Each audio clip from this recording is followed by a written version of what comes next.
Thanks for coming. Uh, I am Emma Nickelbine. Some of you might remember me from over the summer. I was the science communication intern this summer. And today I am back to talk more about trees. Uh, Also, some of you might remember I gave a talk close to a month ago about my research area. I'm a PhD student at UWM, and I work in the literature and cultural theory department, which always confused people at first when they found out I was working at the UAC. But my specialty is in the arboreal humanities, which, in case anyone didn't get a chance to see my talk about that, it's basically a new branch of study that my professor and a few other professors are trying to get started right now. We're considering it kind of a branch of literary study within the environmental humanities, which deals with like environmental literature as a whole. And we're investigating just like the importance of trees in human lives, through studying how we write about them and talk about them. And really the goal behind this is just to increase our awareness and our knowledge and our understanding of like our complex relationships with trees. Because I think, that's going to help us learn about ourselves and also about trees too. So in light of that, today, I thought I would highlight a particular phenomenon that happens a lot in our culture, but it's the phenomenon of like isolating a tree individual and naming that individual or giving it like some sort of status, like to raise it above other trees. Because like as we learn more about trees and how they function, how they work, and how what their lives are like, the concept of like a singular individual tree actually gets really complicated, because they're connected in mycorrhizal networks, and I'll talk about that. So today I'm going to highlight a few of the trees in our existence that have been like designated and named, and kind of set apart from other trees for various reasons. So I've got the list up here, and we'll meet some cool trees today. So to get started, I thought I would just kind of cue us into why thinking about trees as individuals is getting more complicated.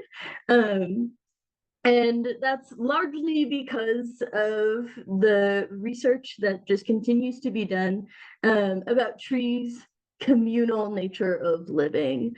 So I don't know how familiar we are with this, so I'll just give us kind of a quick down low on that. Basically, recent science has kind of learned and discovered that trees uh, operate in terms of networks of fungus in the soil. The fungus will like actually bind itself to the root tips of trees, and in that way link various trees together in this kind of web. And right on the side there is a map of a mycorrhizal network that came out of the research of Suzanne Simard, who might be familiar to some of us who've read her book Finding the Mother Tree. It's all about her journey to understand these mycorrhizal networks and the research that she's continuing to do about this. But you can kind of see like the bigger dots are older, bigger trees, and you might notice that they have more connections to other trees than the tiny dots, which are smaller trees that haven't been around as long. So there's a lot of argument about like why trees and fungi would operate this way. And there's even some like a little bit of miscommunication possibly going on about like whether this is some sort of altruistic relationship. I don't know if I would go that far, but what I would say is that this is definitely a symbiotic relationship that has been going on for a very long time. And it's really important to know that like both the fungus and the tree get something out of this relationship. So the fungus, when it links up to the root tips of trees and connects it to other trees, that actually provides the fungus with the opportunity to get sugars and carbon and some of those things that photosynthesis makes for the tree. So it will receive those sugars, that carbon, those things that it really needs to, continue to thrive.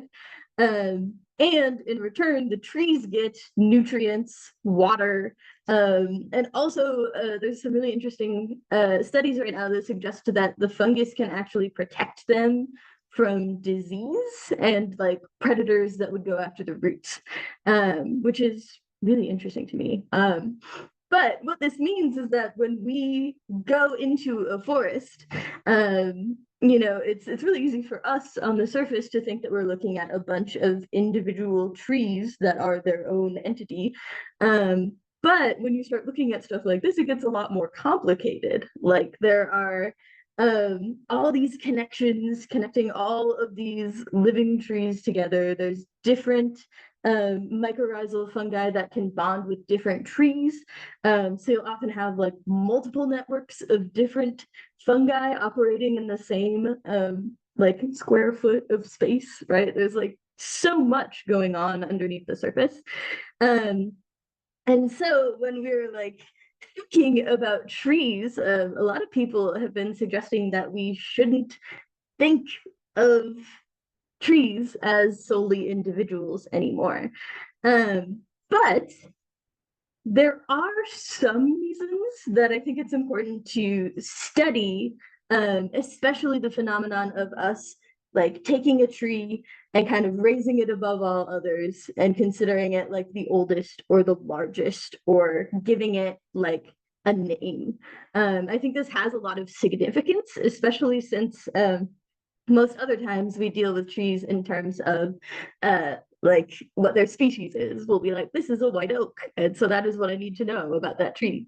But like very often, and especially when you're studying literature, what happens is individual trees have a kind of presence that inspires writers to incorporate them into their stories.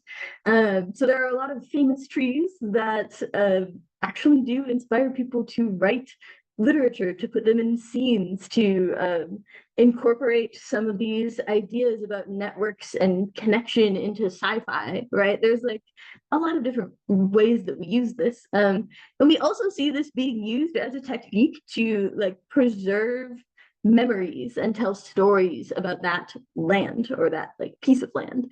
A lot of people will connect a name to a tree that like deals with an event that took place there. And so then that tree is forever like it's not just a tree, it's also an embodiment of that event. You guys may have heard the term witness tree, that's being used more and more lately. And that gets at some of these things. It used to just be a designation like when you had a parcel of land that you bought, you would meet with your neighbor and kind of like discuss where the boundary is. And you'd often choose like a big old tree to be kind of the boundary marker. And they would call those witness trees and mark them on maps that way. But nowadays we've kind of co-opted the term to mean any tree that has witnessed anything of historical significance, or any tree that is just like so big and so old that we perceive the amount of time that it's witnessed is significant. And so this gets us into this area where we start having really unique relationships with specific trees over other individuals. And this comes into play really largely with like names. So I thought I'd just quick kind of deal with the two types of names that we use for trees, just to give us a little hint into some things that I'm interested in literature. So we deal with trees in these two terms. We've got like scientific names, which deal with the characteristics of the tree. And these are really useful in terms of like, organizing our scientific knowledge, right? We can trace the relationships between different species. We can group them into families. We can make larger categories out of them. And this kind of name is really helpful because it can help us, like, we are looking for a very specific kind of tree. And if I've got the correct scientific name, I can get to the area that I'm talking about. And it's really important for restoration projects because, you know, there's a ton of different kinds of oaks. And being able to use the scientific name to designate what you're talking about gives us the opportunity to really attach a lot of scientific knowledge to those names, which is, of course, helpful.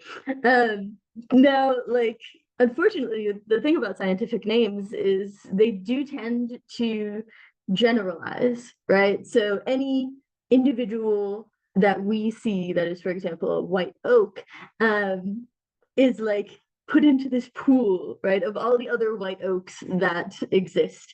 And they're all connected, so we can learn about them really well through these scientific names.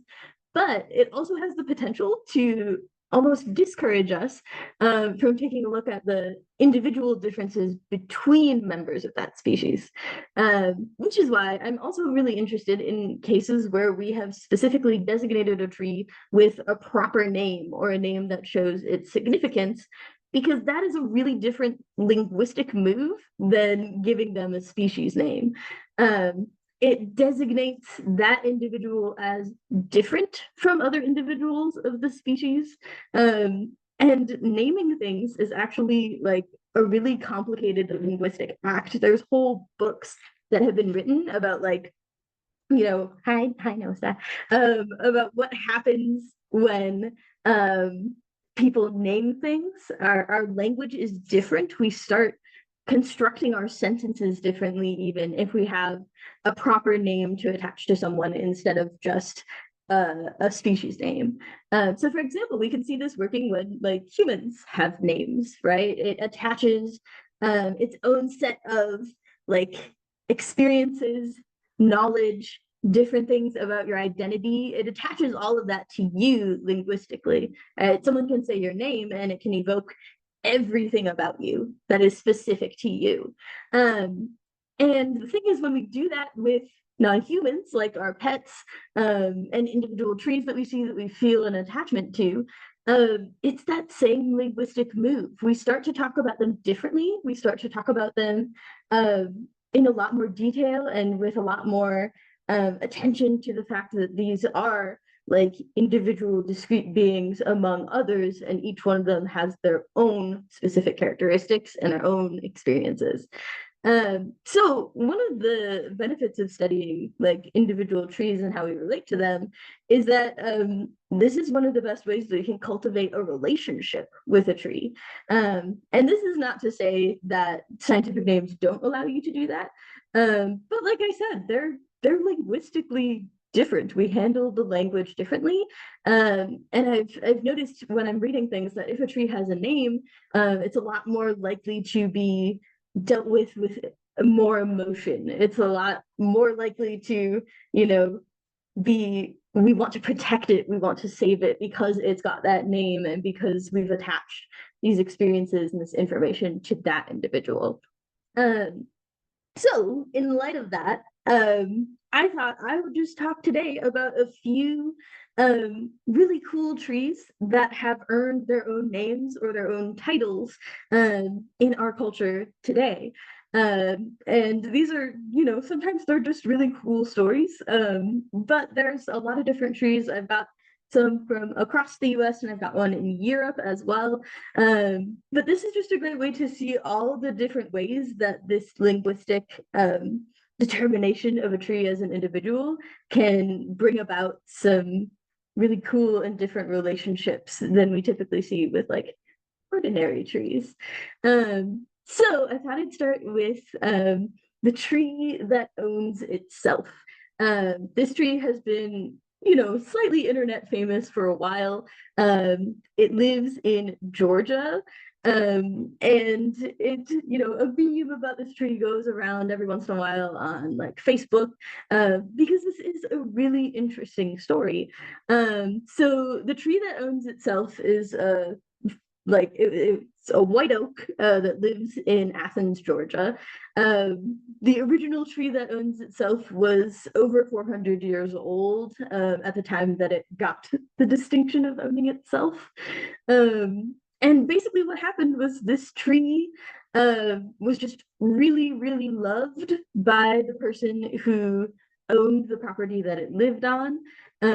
So he put it in his will that he wanted to deed the land that the tree was on to the tree itself. So the tree would effectively own its own space, plot of land. And that would be his way to protect it after he was gone. And what's really cool about this thing is the tree became famous for that. He made that statement that he wanted to deed the tree to itself in 1890. And it's still being honored today. People just, really liked it, were really inspired by it. They got attached to the tree and they wanted to keep that in preservation. Now, what's fun about it is it's technically illegal in the state of Georgia for the tree to own itself. But this is still being honored. The city of Athens has said, like, hey, we know this is unusual, but this is a thing that we still want to honor. We still want the tree to be able to own itself. And it was actually unfortunate that the original tree that owns itself fell down in a storm in about 1942. But everyone loved it and cared about it so much that they actually kept the plot of land in the tree's family. So they harvested an acorn from the tree that owns itself and replanted it in the spot where the original tree was. So now if you go to Athens, Georgia, you can see the son of the tree that owns itself, which is still a pretty cool legacy. People cared about it enough to plant and cultivate its son in the same location so that that land could be kept in the family.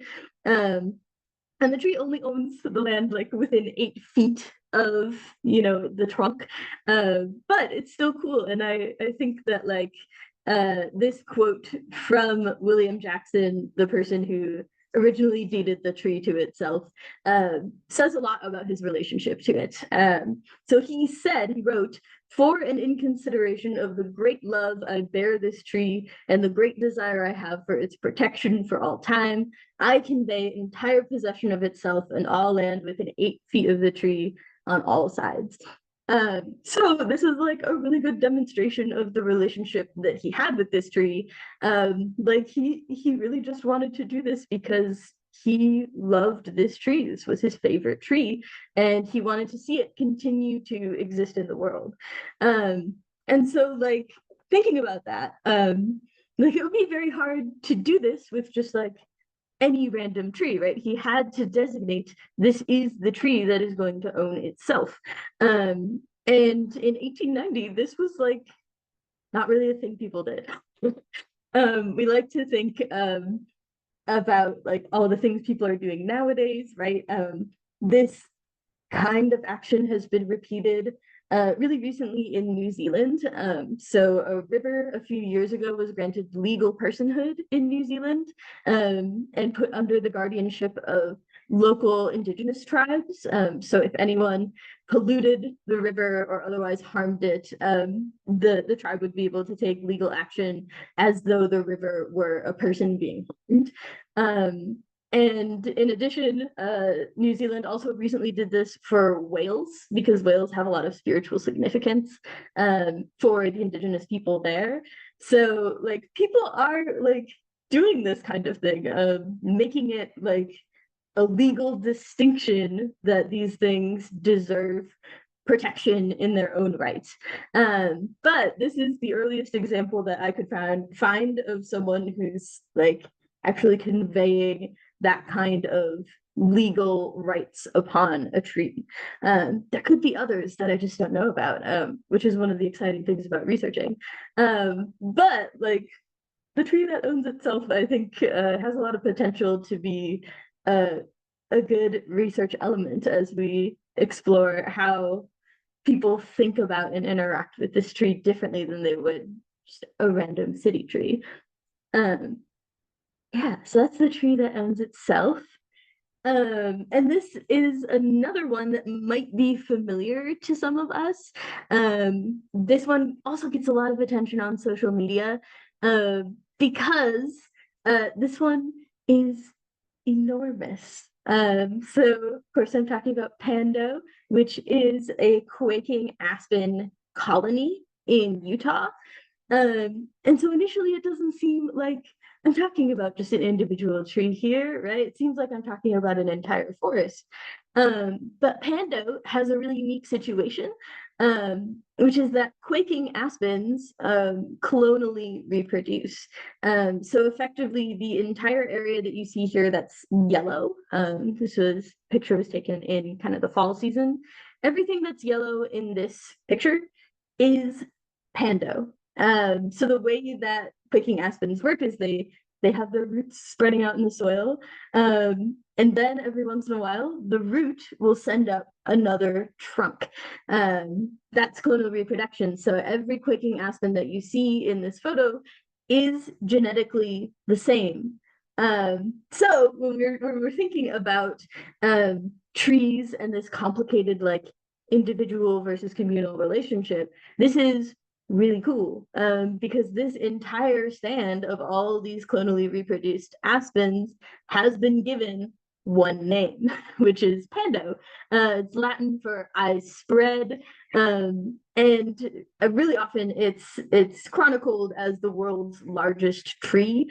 We estimate that there's around 47,000 stems in this colony, and the root system spans about 108 acres. So it's really big. And it's also often dealt with as the heaviest tree in the world at 13.2 million pounds.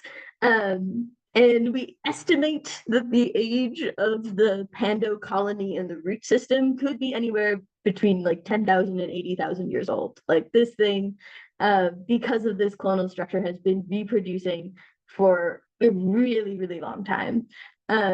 Like I said, the entire forest is genetically the same. So functionally, this is the same being, just represented in a bunch of different trunks. And the term for that is called suckering. So there are other trees, other kinds of trees that also do this.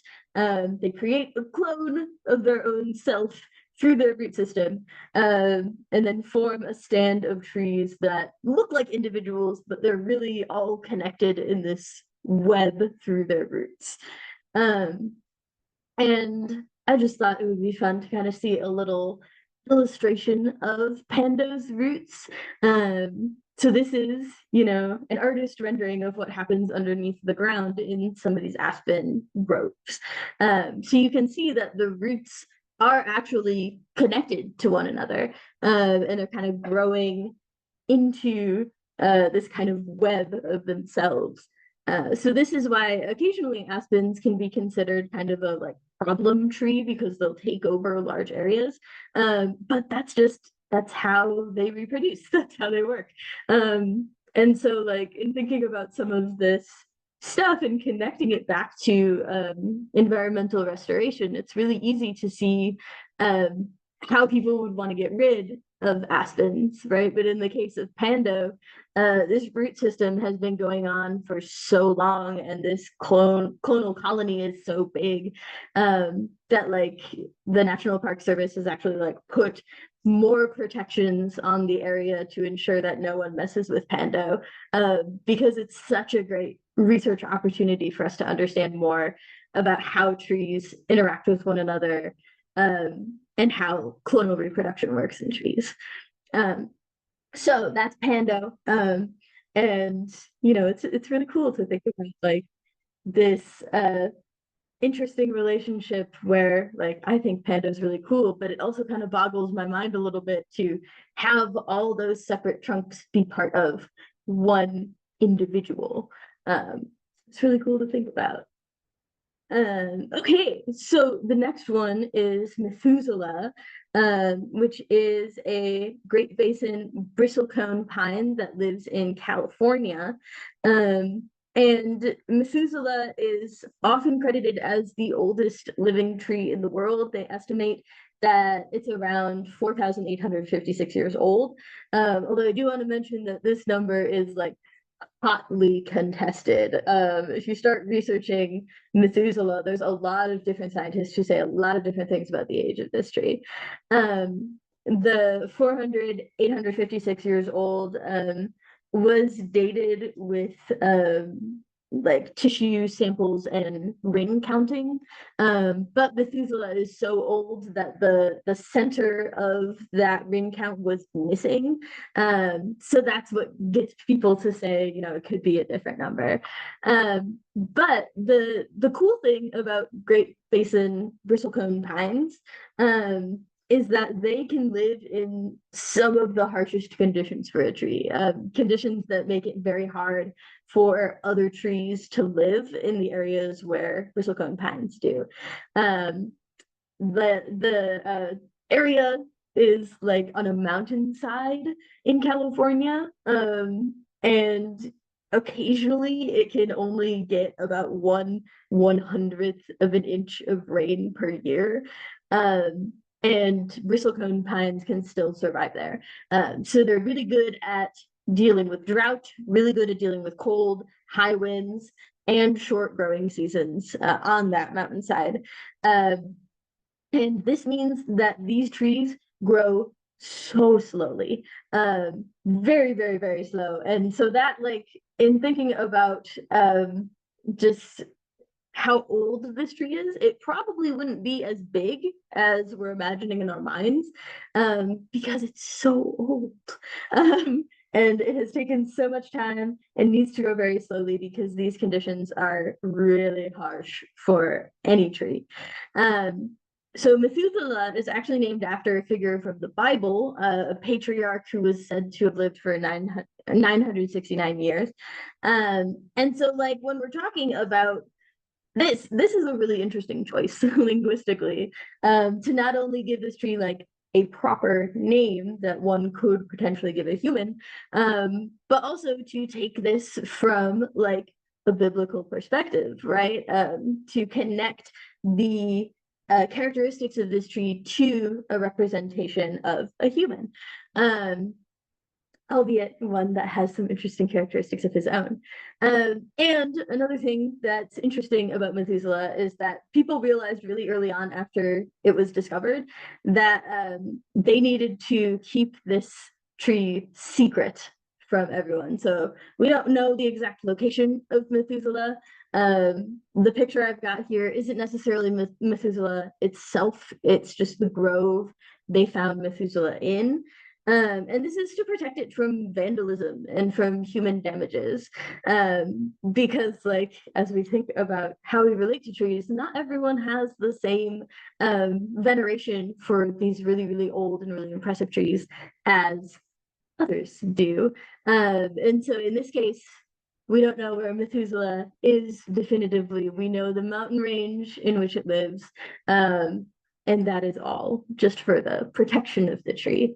But yeah, I think it's really cool, and I think it's also important for us to recognize that, like, not all of our trees that are achieving these like really high milestones are like, necessarily that large. But when you look into it and study them more and more, figure out their characteristics, even a small tree growing in harsh conditions can be like the biggest in years, if that makes sense.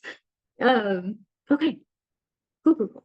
So now I didn't want to leave you guys with the impression that all of these trees that we're dealing with are famous for like lighthearted and good reasons, like largest or oldest, right? Very often something that humans love to do is attach stories to trees, like I was talking about before with witness trees, but that's not always necessarily described positively. So this tree is called the Devil's Tree. It's in New Jersey. It is an oak that lives it used to live solitarily in a field. You can see now in the more recent photo, it's got some other trees growing around it. But local stories say that this tree is definitively cursed. And if anyone like harms the tree, disrespects the tree, they're said to meet an untimely end or experience like a mental break. And a lot of this, historically, when people attach like curses or different things to trees, it's still for the same reason that we have witness trees. It's because that tree has been around and has seen possibly some not good things in our world. So in the case of this tree, it was the site of both lynchings and a slave rebellion, which really likely contributes to the rumors of like a curse around this tree. And there are some interesting claims about it. It's said to exude like heat when you touch it. It's said to turn people's hands black if they mess with it. It's also connected to apparently a black Ford truck chasing people who have messed with this tree, like when they leave the area. And basically what this led to was the town that this tree lives in had to put a chain link fence around the tree, because there were multiple instances of vandalism going on. But it's still like a decently popular tourist attraction in the area. People will go to see this tree because it's cursed. And so like in thinking about the ways in which we like designate, name, interact with trees, I think it's important to realize that like they're not always positive. And a lot of these things can actually lead people to mess with the tree more, to the point where, you know, you have to put a fence around it to keep people away so the tree can continue living in its existence. You know, whether or not we believe in curses, right? This one's really interesting because it's gotten a name, right? The Devil's Tree, but this name seems to indicate darker and more difficult thing for us to deal with in our history, which, while it's different than like Pando and Methuselah, I think there's still a lot of things we could learn about ourselves and how we think about trees, through examining situations like this as well. Okay, next is a tree that's been in the news really recently. You've probably heard of this tree. It's the sycamore gap tree in Northumberland in England. So this is a photo of the tree as it lived for a very long time. It's in this kind of area right next to Hadrian's Wall. You can see it in the background of this photo. And that is a wall that like has been dealing with like we want to historically preserve this wall. It's very interesting in terms of like archaeological significance.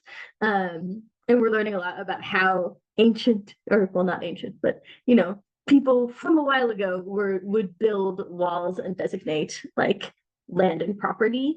But this tree is really often considered one of the most photographed trees in England, just because it's got this great location.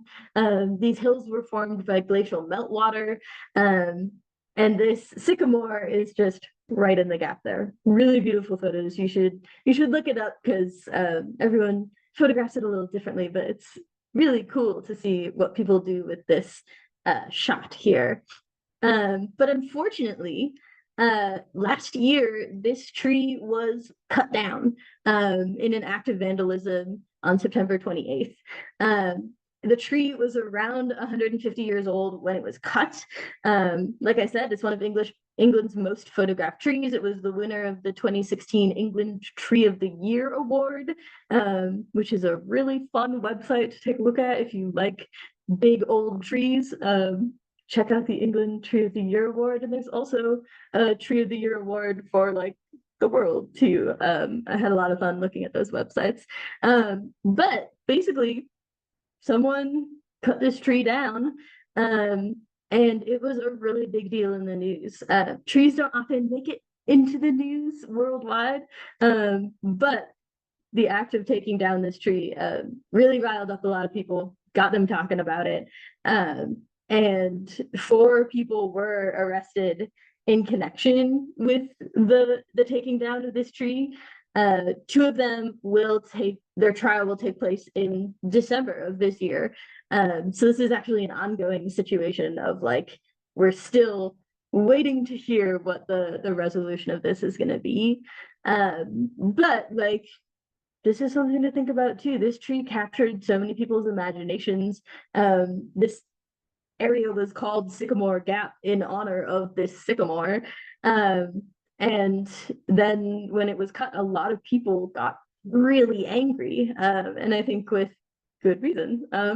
But like, this is another great example of like how when we've got an individual tree as opposed to like thinking of them all as just a member of their species, like people had a lot of emotional investment in this tree that like came up when the tree was cut down.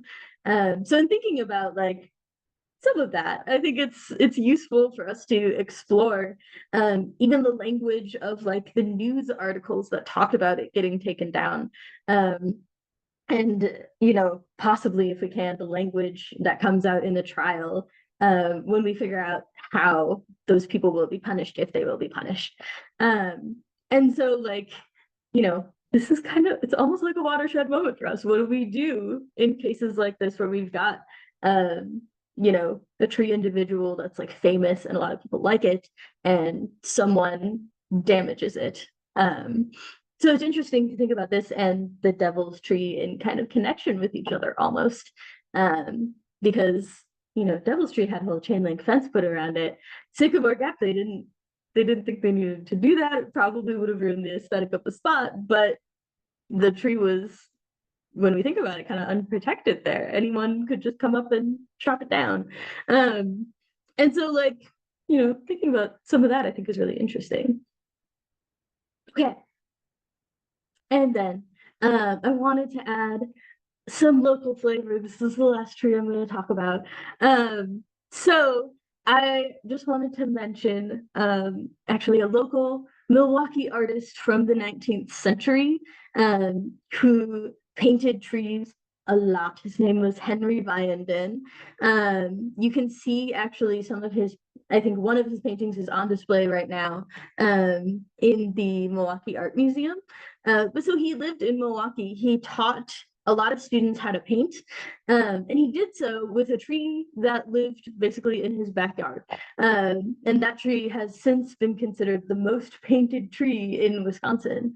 It was a willow, and you know, Vianden was actually really, really particular about how his students would paint trees. We do have a few quotes that are still in existence, things that he would say to his students. So one of them I've got up here, which is, when we paint a tree, we must realize that we have sitting for us a king. And so he was like very meticulous about his tree paintings. And he taught his students that they should paint a tree leaf by leaf. He's quoted saying things like that, being that level of detailed. And he was also really, really specific about making sure that you represented the tree exactly the way you saw it. And he was kind of like a famous figure in the community at the time.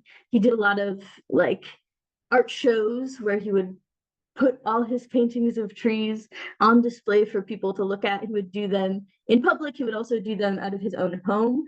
Then yeah, if he was dissatisfied with his students' work, he would literally make them paint stumps, and they would have to work their way back up to entire trees, because he thought it was that important to be dealing with the tree respectfully and giving it the representation it deserved. And so like, it's really interesting. And unfortunately I couldn't find, this is research that I did last year, it's very hard to find any paintings left of the most painted tree in Wisconsin. So the two I've shown you here are two of his other paintings. This one is of the Fox River, and the one on the previous slide, which I can probably put back to here. This painting is called The Old Oak, and this was the one that made him famous. in the area anyway. And it actually, the painting was given to the newspaper here, the Milwaukee Journal, in the lifespan of Henry Byenden, and it was actually lost. So we don't know where the original old oak actually ended up. What I have here is a photograph of the original painting that I found in the Milwaukee Public Library archives. So this is the only thing we have left currently of the old oak, his most famous painting. And that's like something we can think about as well, that painting of an oak is what made him famous in the community. And if you want to see other examples of his work, there are a lot of his paintings that are still surviving. You can look them up. And like I said, you can see them at the art museum too, which is pretty cool. They do have a few of his works, some of which are on display and some of which aren't. But it's really interesting to look at him, and I thought it would be nice to end with like a local figure who really cared about trees, to the point where he like basically punished his students if he thought their tree paintings weren't good enough. But like this is also a really interesting example of a tree gaining significance, but in this case we're pretty sure this tree doesn't exist anymore. His farm was located in Milwaukee, so it's very likely that this tree has been cut and replaced with some of the things that we see in downtown Milwaukee now. But like there were enough paintings in existence that even though we don't have those, we don't have the tree, we still consider it the most painted tree in Wisconsin. It's still got that legacy moving around in our history. So that is what I got. That's the last tree. I want to thank everyone for listening to me talk, and I hope that some of these trees inspired you today, because they certainly inspired me.